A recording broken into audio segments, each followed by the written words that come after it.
శివరెడ్డి గారికి మీ డిపార్ట్మెంట్ మీద మీకు నమ్మకం ఉంటే, మీ అధికారుల నమ్మకం ఉంటే, ఒక సిట్ స్పెషల్ ఇన్వెస్టిగేషన్ టీం ఏదైతే ఉన్నదో మీ పోలీస్ అధికారులతోటే ఒకటి ఏర్పాటు చేయండి.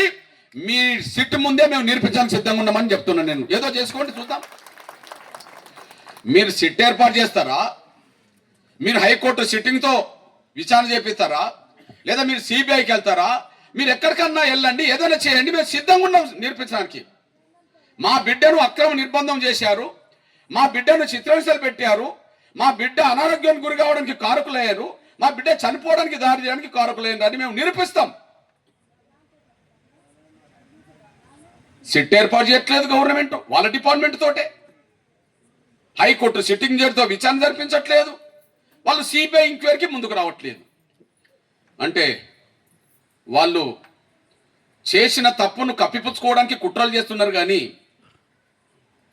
ఆ చేసిన తప్పును సరిదిద్దుకుందాం, ఎవరు తప్పు చేసినా కూడా శిక్షలు వేసేటట్టు చేద్దామని చెప్పి రాష్ట్ర ప్రభుత్వం పోలీస్ యంత్రాంగం ముందుకు రావట్లేదు. ఇది 62 రోజులుగా జరుగుతున్న ప్రక్రియ. ఈ నేపథ్యంలోనే చెలో సూర్యాపేట పిలుపునిచ్చాం 5వ తారీఖు నాడు.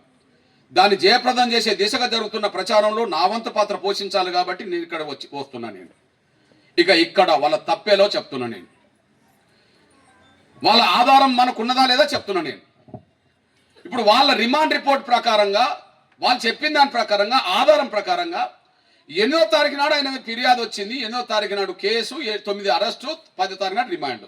ఇదే కదా వాళ్ళ రికార్డు.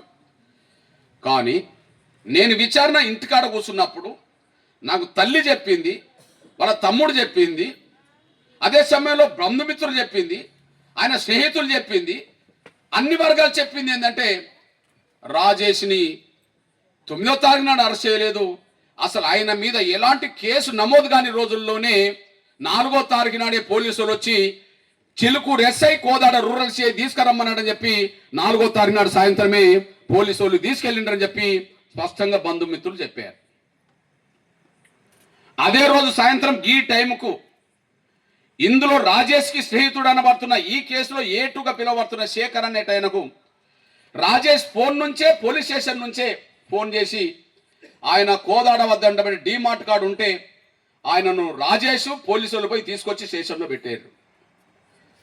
9-10 గంటల రాత్రి రాజేష్ బంధువులు పోయి జమానత్ ఇచ్చి పేపర్ రాసి, ఎస్ఐకి సిఐకి పేపర్ రాసి ఆయనను వదిలిపెట్టే ముందు రాజేష్కి మాట చెప్పారు, ఇందులో A1 నిందితుడైన నరేష్ను కూడా మీరు పట్టుకొచ్చి మీరు ఇక్కడ పెట్టాలి, ఆ తర్వాత మిమ్మల్ని వదిలిపెడతామంటే తెల్లారగట్ల ఈ శేఖర్ అనే అబ్బాయిను, ఈ రాజేష్ అనే అబ్బాయి తెల్లారగట్ల నరేష్ అనే ఇందులో A1 అబ్బాయిని తీసుకొచ్చి స్టేషన్లో పెట్టేశారు.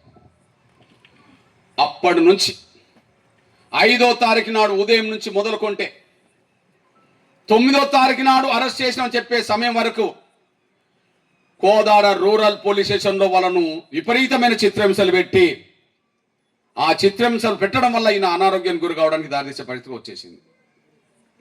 ఇప్పుడు నేను 2 చెప్తున్నా.